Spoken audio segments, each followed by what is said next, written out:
Great. So, hey everyone, welcome back to another episode of This is Tech Talks, and I'm Santosh, and finally I'm back after many weeks. So, today we are going to have, or we are going to discuss about something known as Memphis.dev. So, Yaniv, who is the co-founder and CEO of Memphis, is joining us to talk about it, and then we'll also explore the areas around messaging queues. We'll talk about message brokers. We'll talk about web sockets.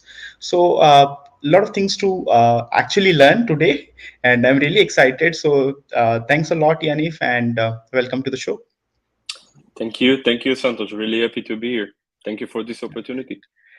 Thank you. So, Yanif, would you like to introduce yourself, what you have been doing, and what you do now? So, to our Definitely, viewers. definitely. So I'm Yaniv, currently 29 years old. Um, been a developer basically all my life, like since I was 10 years old, something like that. Mainly like building, developing. That's my passion. In the last years, I've been doing a lot of work in Dell for different positions, working a lot around open source projects, contribute to different projects like AJ Proxy, Postgres, um, working with Pivotal around data warehouses, and Greenplum. And so development and data engineering is something that is really close to my heart. And basically out of my own struggles as a developer or data engineer around bringing data from raw to insight, and the entire engineering part of it basically brought me and my friends to build Memphis, which I'd love to share more about in the coming minutes. That's me. Yeah, that's awesome. So we'll of course love to actually hear about how Memphis dev started, but let's go ahead and talk about introducing message broker first, right? So who has never actually been to doing backend programming, how you will introduce Memphis.dev, or sorry, not Memphis.dev, but message broker to them.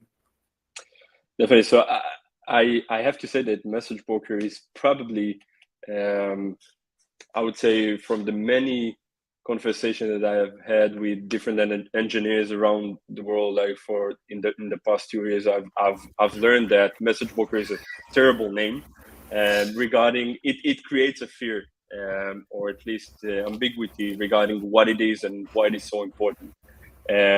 So at the very, I would say, simple shape of message broker, it means like in the very basic way it first founded on 2011, it was mainly to enable asynchronous communication between different services and different applications. That was like the very simple shape of it. This is why it was invented for the first time. Um, Having said that, asynchronous is also a scary word. So just quickly define what asynchronous means. Is that I'm asking or I'm telling something to someone or to a service. Like if, for example, I'm a service and I want to communicate with another service, I'm telling this service something and I'm not expecting an answer. So I know for sure that my message will arrive to the other side and the other side will do something with that message. That means asynchronous communication. Um, Mhm. so, and during the years, it got evolved because basically a message broker is, I consider it as a supporting framework for big data or data driven or event driven architecture.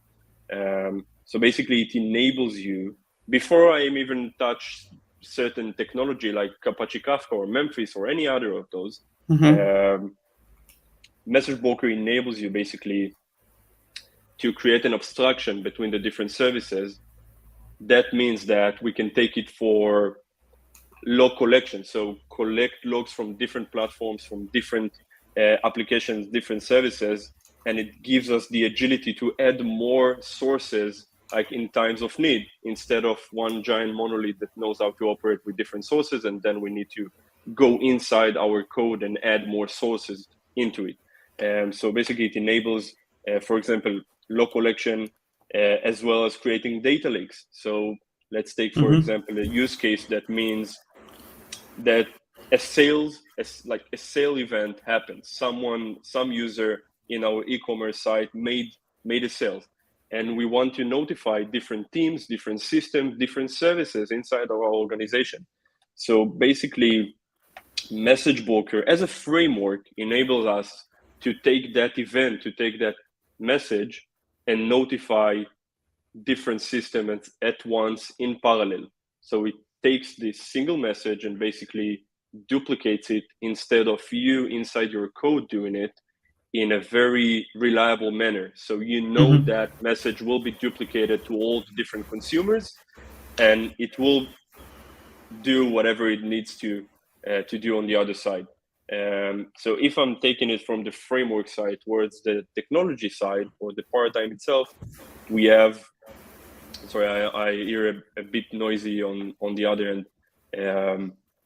So if I'm taking it towards technologies or popular technologies, we can see Apache Kafka, which is basically the pioneer of the industry regarding message broker. It was the first. It has a great community, open source project. It was basically the first to took it and lift it to the place it is right now. We can also see another project, and basically it's another question, but I usually get it a lot. What is the difference between message broker and a message queue? So I would say a lot of developers tend to think that messaging queue is just another name for message broker. So it's a bit different. They came from the same source, but messaging queue implement different paradigm, which basically means that something or some data will push towards the messaging queue itself, and then instead of something else will consume it like a message broker, it will push the data towards the consumer itself, towards the subscriber. And usually nowadays we have different types of messaging queues, but usually it will be used for in-app use cases to services that require asynchronous messaging communication between them. And the most popular one would be probably RabbitMQ. And there is Memphisdev, which sits on the message broker side, which message broker side, again, if I'm putting both of them side by side, means that instead of instead of communication between one producer and one consumer, basically we would be able to take that message and duplicate it to whomever requires that message. That's, I hope I managed to transfer it correctly. Yeah, makes sense because of course, I mean, this is something which we always have heard a lot about because whenever it comes to the, of course, microservices architecture, we always worry about okay how you are going to actually communicate between two services, how you will let other service know that okay something has changed, and it always Definitely. comes to the publish and you mentioned RabbitMQ, of course, that is a solution which we have seen in past, and I think all the cloud providers also have some system around the same, if I'm not wrong. And so there is, for example, PubSub of GCP or AWS managed Kafka or their own version of SQS, which to get the same behavior of, I would say, Rabbit or the scalability of a message book, you would need to stitch it to SNS as well. We have Confluent, which is the vendor behind Kafka. And definitely, we have some managed services for the different message brokers and queues.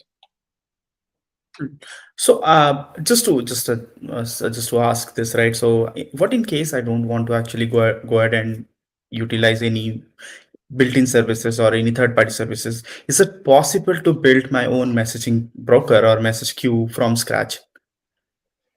Basically, you can build, if you know how to develop, you can build anything you would require. But I would say instead of doing the heavy lifting yourself, you can Yep. definitely take any open source that already implemented it with great community around it and use this one. If we take it to I would say towards a bit different place, you can probably use some gRPC protocol or around WebSockets that will also enable you to communicate in a manner that close to message broker, but it has a lot more than that, because message broker, you can also see it as I would say, a temporary data store. I'm specifically not saying database because I'm afraid of using database term next to a message broker, because database means that eventually all the data will stay there until we will delete it. But inside a message broker, it's a temporary by design. So each message that will comes in will gone in certain point of time defined by the user. So each message that goes into a message broker gets a retention by seconds, by minutes, by hours, by size, by the amount of messages that inside the message broker itself, or how Memphis calls it, stations, and Kafka topics. And so definitely that brings me actually to a story of DigitalOcean, of the way that DigitalOcean started. Instead of implementing a message broker, which I would say, if you take like the traditional technologies like Kafka, which takes a learning curve and a barrier that you should go up in order to implement it. Actually, DigitalOcean on their very first days use MySQL and act with it like it's a queue. So basically, they push the event towards it and pull it and then delete it. So they did the same behavior of a message broker, but they implemented it on top of MySQL. So that's also a solution.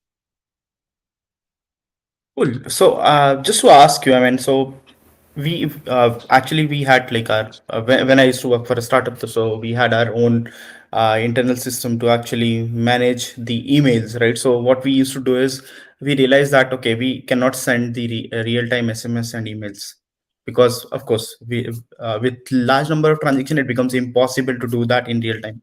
So what the solution we came up with is, of course, push the data into a temporary database and then have a background service which is not connected to the front end, right? So which is like a service or a window service which is running in background, and then which is like taking the data from the queue and then processing it, sending the mails or SMS, whatever is needed. What kind of system this actually solution falls into? Is it like message broker or messaging queues? That's a classic use case for, you usually will see it in a messaging queue, because messaging queue, because of, you don't want to send the same person like the same message twice or something like that. That would be either rude or spammy or something like that. So messaging queue is really good at this one, like creating a one-to-one relation regarding if I've seen this message, or if I've seen this task of sending a message to some person, I would not address this message again. So messaging queue definitely would work there. But I'm curious to learn, Sanders, from your use case, because I'm seeing it so many times, and actually I've been there as well in this situation. Why did you choose database? And I mean, I think I know the question, but I think I know the answer. But why did you choose database and not like try to implement some messaging queue or pro queue? Okay, so the thing is, we already had a lot of databases available in our organization. So it was like for every bank which we used to work with, so we had a dedicated server because they had a clear requirement that we don't want to share our data with anybody else. So we should have our own dedicated server, and that's why we already had a database with like enough memory because, of course, bank is paying for it. So we started hitting this issue because earlier it was like a real time thing, and then we realized now it's not possible because there is possibility that it may break the connection and users will never receive an SMS or email if it breaks between, because it's real time. So we came up with like, okay, let's write a Windows service in background which will keep running, and we already have a database. We just need to push the data actually into table and then done. So that was probably The what we can simplest say. solution. Yeah, exactly. Low effort solution which we came up with. Exactly. No, that's the story of everyone basically. definitely. Yeah, that's. I mean, everything is okay and everything works until a certain point of time. I'm not sure what went along the way as you grew, but and I'm publishing an article about it in the coming days. Like, you get to a certain point that it's just not working, and it was happening with the same as with DigitalOcean, and that's why they moved towards more event driven and using message broker inside their infrastructure. And I have to say that this is exactly the mission of, I would say, Memphisdev. So lower that barrier and make it an effortless to use message broker, instead of like going into database and then refactor the app, go into a different message broker. Like, we aim for making it much more simpler process, instead of you waking up 2 years into the application that you've built and then let's see how we can refactor it to work better. That sounds interesting. So, I mean, there is a term which we came across while we were having discussions, something called event-driven architecture, which is, of course, I think one of the favorite interview questions for system design, if I'm not wrong. And so, would you like to actually explain a little bit what we mean by event-driven architecture, and then we can talk about Memphis.dev? Definitely. So event driven can means a lot of things, but basically in the very core essence of it, so event driven means that I'm not triggering anything if something did not happen. So when something happens, some event happen, I will trigger an action based on that event. Um, Basically, what it means is that, let's take it for your example, or for your use case, just hanging on that use case. So for that use case, for example, instead of the SMS or the email notification or the notification service itself, instead of him questioning the database, do you have like a new record or something like that that I should handle, and look for incremental because you already seen something and you don't want to use the same record. So basically, we put the let's say the action service, the notification service, in a listening mode. Some event happened and we want to notify someone. So we will push that event or that task towards the message broker, or basically any other technologies that that enable us to become event driven. And then that event will trigger the notification, not the other way. So not the notification will ask when should I trigger the notification, but we will trigger it. The event will trigger the action itself. Oh, that's interesting. I mean, okay, so I had a solution which I had implemented from scratch again. So when I was in the startup, so we had like this requirement that we gave a portal to our users. I mean, so it was our internal users, finance team, and they used to actually process some data. So there was a button, just generate reports, and based on that report, what we did is we created a Windows service in background, and we used to actually go ahead and trigger that Windows service to start the process. Does that come into event-driven architecture? Is it? That's No? that's an event driven. That's an event driven Ah, architecture. okay, Definitely, cool. that's an So event driven sometime, architecture. okay, so sometime you use it but don't know the term actually. Exactly. Cool, It's cool. just bad marketing of a term. Yeah. Ah, cool. So now let's go ahead and talk about Memphis.dev. So first question, how you came up with the idea behind Memphis.dev? Great. So it's actually a combination of two experiences.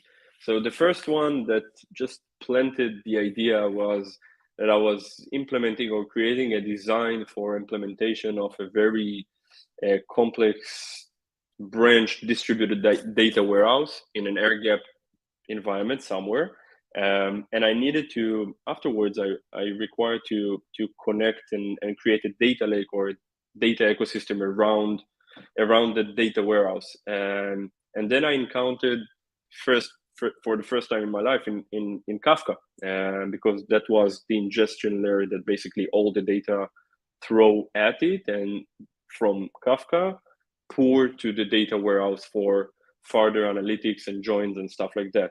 And it was really, really, really tough to implement it, to work around it, to customize it, to design it.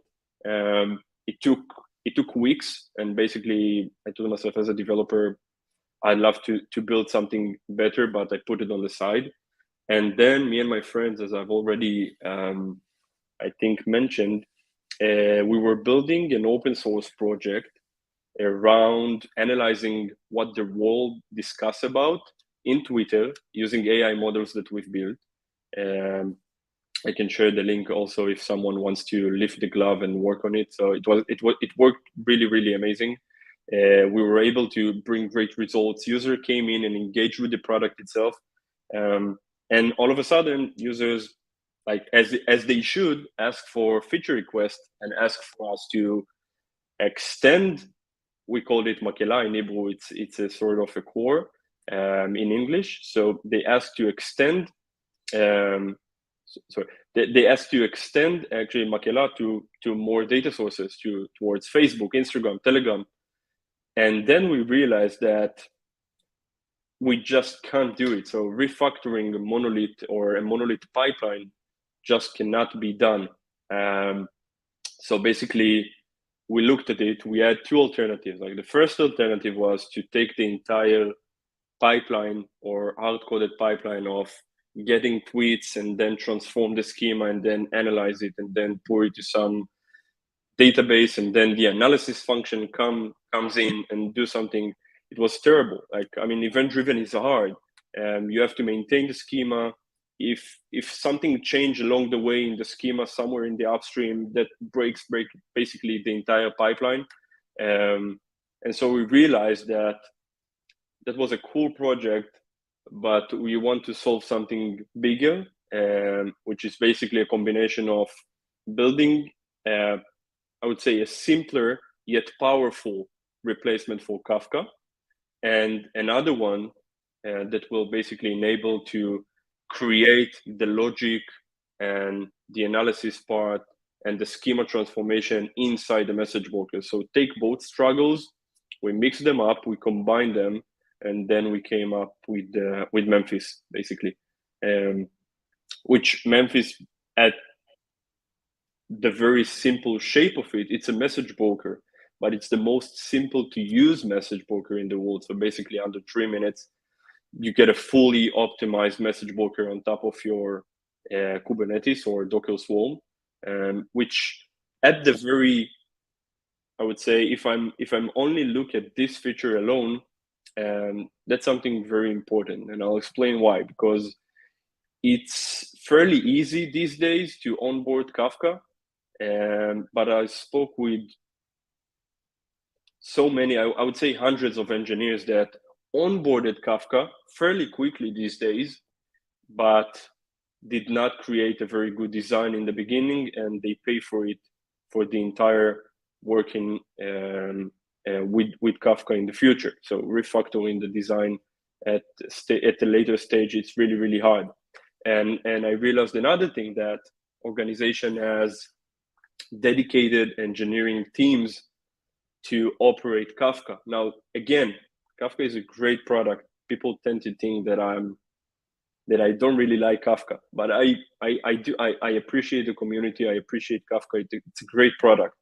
But I think that sometimes, or way often, it's an overkill for most use cases, and the barrier that you should go over to start using or utilizing message broker can be far more simpler. So that's Memphis coming into the picture.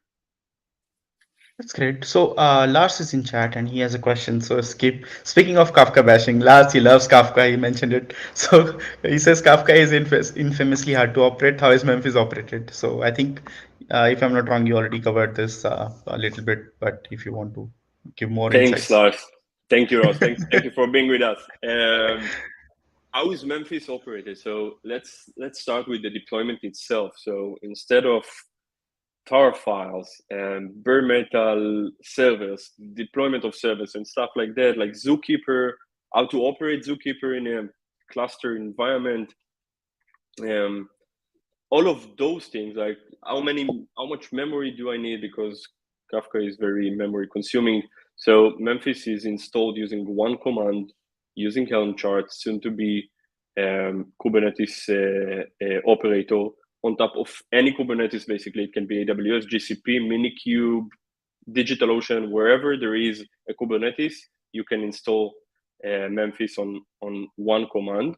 And afterwards, you have the CLI, you have the SDK, and you have a UI. So as a developers, we love to have eyes on what we do, which I think is really, really lack on Rabbit and Kafka. Of course, there are the managed versions that provide more eyes. We give it like in our open source project. So on the UI, you have like everything you need to operate the cluster itself. So the DevOps are really, really get what they need from that dashboard. And on the other end, you get the observability for developers. So basically, we are working now on a data lineage solution that will allows developers that wakes up early in the morning that with an alert or something like that, that some service somewhere stop to consuming messages. In a click of a button, you basically, as a developer, you have a dedicated dashboard or a dedicated page that enables you to get to root cause analysis in seconds, basically, instead of like going all the upstream and all the different consumers and producers and understand who broke what. So I hope that I was able to answer the question. Yep, makes sense, because this is always has been a challenge, right? When it comes to actually opting for a solution. So if I go to open source, you will probably get the solution for which is fit for your business, but probably dashboards, other stuff, you will never get it. So I think Memphis is where it's a complete solution end to end, and everything is open source. But my question is how Memphis is making money. That's the magic. So I actually cannot reveal at the moment, but that would be the only thing that is out of the community. So basically, we are community first, community driven, and will always be open source. So the core of Memphis will always be open source. Now, having said that, we are a company, and in some time we will do some monetization to Memphis as well. But I can guarantee that no feature will stay on the side. We are building some, let's call it magic, that basically will reduce the cost of the paid version in a way that it will make a lot more sense to go over the paid version instead of running it yourself on top of your Kubernetes. Okay, so if I understand correctly, you have a self-hosted solution as well, and if I want to actually use it as an open source, I can just like deploy it on my own server, and then I can use it. The managed version is not out yet, and Okay. will be by the end of this year or the beginning of next year. But yeah, the open source will always be there, and you can just consume it. By the way, we are going live on DigitalOcean Marketplace as well, like a one-click Kubernetes app. So we would be able to become to consumed by AWS and DigitalOcean Marketplace of Kubernetes apps. Yep, that's it. Got it. Yeah, I mean, my question was more around, are you like opting for like this GitHub sponsors program, or you are like any other program where you are looking for funding? For example, if it's an open source, of course, you need money at the end of the day, and I think GitHub sponsors and other programs are really, really great. So just wanted to understand if you have opted for those. Definitely. Okay. At the end of the day, we think that Memphis would be great for organization, for enterprises that don't want to spend so much money on top of operation costs and human resources and human hours. I mean, it can be much more simpler, and you can concentrate on value and the code itself and extracting value out of the data. So Memphis, in some point, will be able to support those enterprises. Having said that, individuals, developers, everyone, Memphis will always be open source next to the paid version, and the same exact features that will be available at the paid version will also be available at the open source. Yeah, I mean, I just wanted to understand, are you planning to like start GitHub sponsors program or activate GitHub sponsors program for this? Or Not yet, but okay. definitely should consider it. Definitely should Yeah, consider it. cool, cool. Just yeah. I mean, because that's a good way to promote open source, and of course, if developers are using it, I mean, they can also support.